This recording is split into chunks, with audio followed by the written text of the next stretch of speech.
In the early 1970s, in Ecuador, South America, it was not uncommon for parents to abandon their children and place them up for adoption.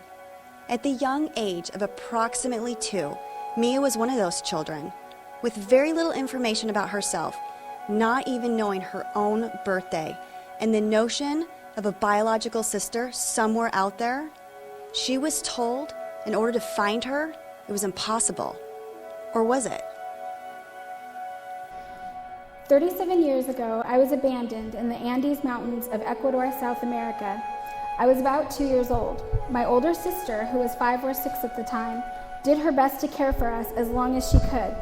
She became my mother and caretaker, scavenging food and providing shelter, generally protecting me until authorities came and through a series of circumstances brought us to an attorney's house where many abandoned children lived while waiting for adoption.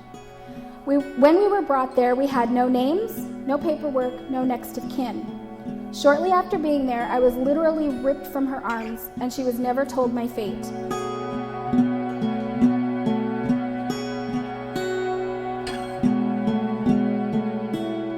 When I first came to the United States, I couldn't translate or I couldn't speak English, so it was very difficult to tell my parents that I had this person that I loved, and my sister, and they didn't understand that I was so sad all the time, and every night I'd feel sadness. It's just sadness, and then I felt guilty because I had a warm bed and I had food and I didn't know she did. So for the longest time I just felt this incredible guilt. What was it like growing up in Ecuador? Because you were still at an age where you might have been able to remember parts.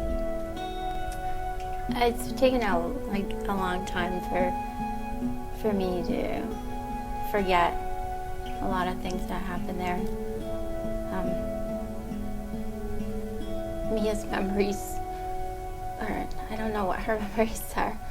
My memories were a lot different. So, that's kind of the reason I didn't look for so long for Mia, because in order to find her, it would mean having to remember. And I wasn't ready for a long time to do that. Not that I ever forgot about her, because I thought about her every day, but I lived in fear all the time. What kind of responsibilities did you have? We lived with this older woman. To this day, I don't know who she was, but she was a grandmother or someone who just took care of us. She felt like a grandmother. It was that kind of connection. She died. And when she died, it was just me and Mia. And we lived in this compound, and we never went outside, but I don't know how long it was just me and her, but I did the best that I could, and I tried to feed her. Then one day, 2 people came, and they said that they were going to take her and bring her right back. And I said no. And they just said, we'll bring her right back, we'll bring her right back. And she was holding on to me and screaming, "This is way too hard on me, I don't know." It's okay.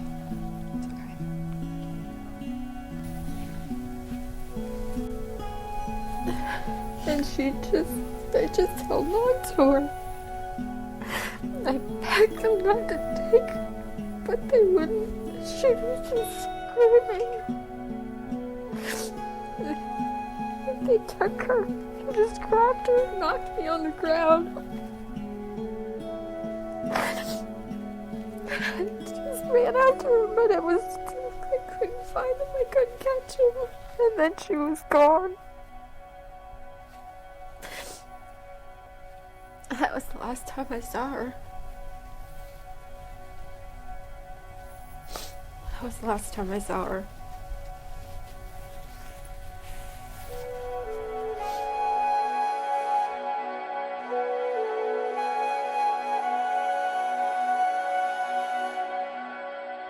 through my research and through my aunt and uncle's contacts that they still had in Quito, finally got in contact with the actual attorney that handled our adoptions. His name is Dr. Alvear. And I spoke to him on the phone, and he essentially laughed at me. Well, not essentially, he did laugh at me, and told me I was wasting his time, and that he had handled thousands and thousands of adoptions over the last 30 years, and that he confirmed all of our information was made up. There was no way to connect the two of us together, and that it was just a waste of his time, and it was impossible, and there was no way to connect the two of us together, and so I should just give up. Well, the registries paid off. I was on about 10 different registries, and this last October I received an email from one of the adoption registry sites saying that there had been a response to my profile, and I read the comment, and it was from Adriana, and it just was a very brief couple sentences that just said, you know, I was adopted in this year, and this is how old I am, and I have a sister around your age, please email me. She actually had spoken to her physician and got the name of a reputable it's DNA Centers of America, their nationwide chain, and so she was able to go to a local clinic and get swabbed, and I was able to go to a local clinic and get swabbed, and then it was sent to Chicago to their main laboratory, and then on November 1st we got the email that we were sisters.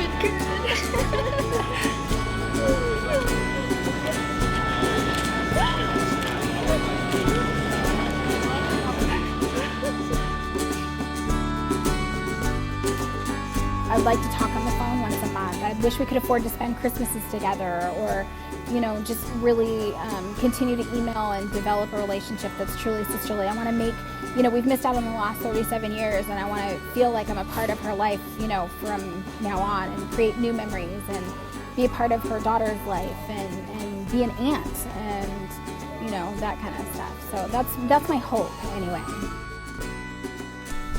Do you ever have yearning to want to go back? I do now. I think now that I met Mia, for some reason, I think I'm like, feel safe.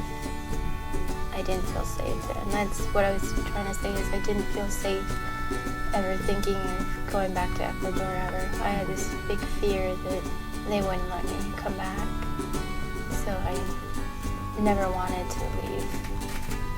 But then I met Mia, and you know, I wanted to see my country, and I wanted to bring my daughter so she would know where she's from and what our heritage is. I've been back to Ecuador 4 times since 2006, and I work at an orphanage. Obviously, orphans in South America are very near and dear to my heart. Children down there are still abandoned all the time, and the system for adoption hasn't changed a whole lot, and I want to give back. I feel so blessed to have been adopted and to have been given the opportunities that I did here in America. And so I go down and I volunteer at an orphanage down there, and, you know, love on the children, and if I could adopt them all, I would. She'll definitely go if Mia goes. I think she will. I think the only thing that was holding him back is probably the money. That's about it. As long as they get the funding and she goes with Mia, it'll be a great trip for them. Mia wants to get back that feeling of family that I think she left at Ecuador, that she didn't even know she left it there until she got older.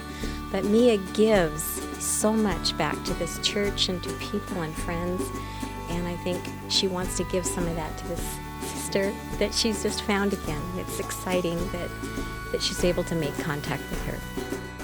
On behalf of the crew of Talk It Up TV, we would like to ask your permission, if it's all right with you, but we would love to see you continue your relationship. And it's really important that you guys are able to stay connected. What we would like to do is to set up a donation in your guys' names, so anybody out there who'd want to help participate and donate, it would help you with funds to be able to continue to be able to talk to each other on the phone, to be able to fly back and forth to see each other.